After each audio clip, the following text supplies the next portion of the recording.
Hello everyone, আসসালামু আলাইকুম। কেমন আছেন আপনারা সবাই? আশা করছি সবাই ভালো আছেন। আমি আলহামদুলিল্লাহ অনেক বেশি ভালো আছি।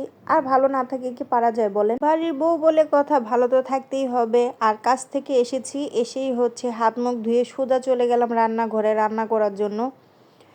রান্না করব, তারপর খাবো, তারপর ঘুমাবো। এটাই হচ্ছে যারা চাকরি করে তাদের জীবন। তো আজকে হচ্ছে লইটা শুটকি ভুনা করব। পেঁয়াজ মরিচ এগুলো ভালো করে ভেজে তার ভিতরে হচ্ছে লইটা শুটকিটা দিয়ে ওগুলো ভালো করে ভেজে নিয়েছি। তো তার ভিতরে অল্প একটু পানি দিয়ে হলুদ মরিচ এগুলো দিয়ে হচ্ছে এটা নাড়াচাড়া দিয়ে এখন ঢেকে দেব। তো এদিকে হচ্ছে আপনার ভাইয়াকে দিয়েছিলাম শাকগুলো আমাকে কেটে বেছে দেওয়ার জন্য। তো বেচারা কি আর করবে, যেহেতু ও কাছ থেকে আসছে। তো নিরুপায় হয়ে হচ্ছে আমাকে শাকগুলো কেটে বেছে দিচ্ছিল। তারপর আমি বলছি পেঁয়াজ মরিচ রসুন এগুলো হচ্ছে আমাকে কেটে দাও।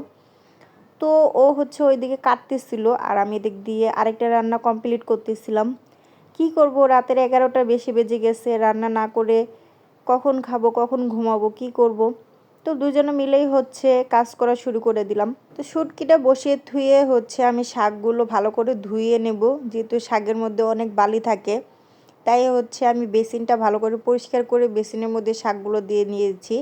তো দিয়ে ভালো করে পরিষ্কার করে ধুয়ে এগুলো হচ্ছে তুলে নেব। আর কেউ হচ্ছে বাজে কমেন্ট করবেন না। আর বেসিনটা কিন্তু আমি খুব ভালো করে পরিষ্কার করে তারপর শাকগুলো দিয়ে নিয়েছি।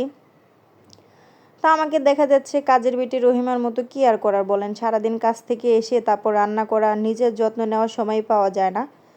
তো এখন হচ্ছে আমার তরকারিটা হয়েই গেছে। তো শাকটা এখন বসিয়ে দিয়েছি, শাকটা সিদ্ধ করে নেব। আর শাকটা সিদ্ধ করা হয়ে গেছে, এখন হচ্ছে আমি পেঁয়াজ মরিচ রসুন এগুলো দিয়ে ভালো করে ভাজবো।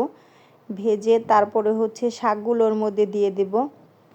শাকগুলো হচ্ছে এর মধ্যে দিয়ে ভালো করে নাড়াচাড়া দিলেই হচ্ছে আমার রান্না কমপ্লিট। আর ওই দিক দিয়ে হচ্ছে আপনাদের ভাইয়া বলতেছে তোমার রান্না এখনও শেষ হয় নাই। আমার অনেক ক্ষুধা লাগছে। তো কি আর করার, মনে হচ্ছে যে আরও তাড়াতাড়ি কিভাবে রান্না শেষ করা যায় ওই প্রসেসিং আমাকে শিখতে হবে। তো রান্না প্রায় শেষ।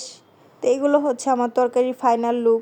আর আপনাদের ভাইয়াকে হচ্ছে আমি ভাত দিয়ে দিয়েছি ভাত খাবার জন্য। তোর বেশি খিদা লাগছে তাই ওকে হচ্ছে আগে দিচ্ছি যে তুমি খাও, তারপর হচ্ছে আমি খাবো। রাত বাজে 12:30 আর এখন হচ্ছে ভাত খেতে বসবো। তো আমি হচ্ছে বোম্বাই মরিচ নিয়ে নিলাম ভাতের সাথে। আর যেহেতু শাক রান্না করছি তো বোম্বাই মরিচ না হলে তো আমার চলবেই না।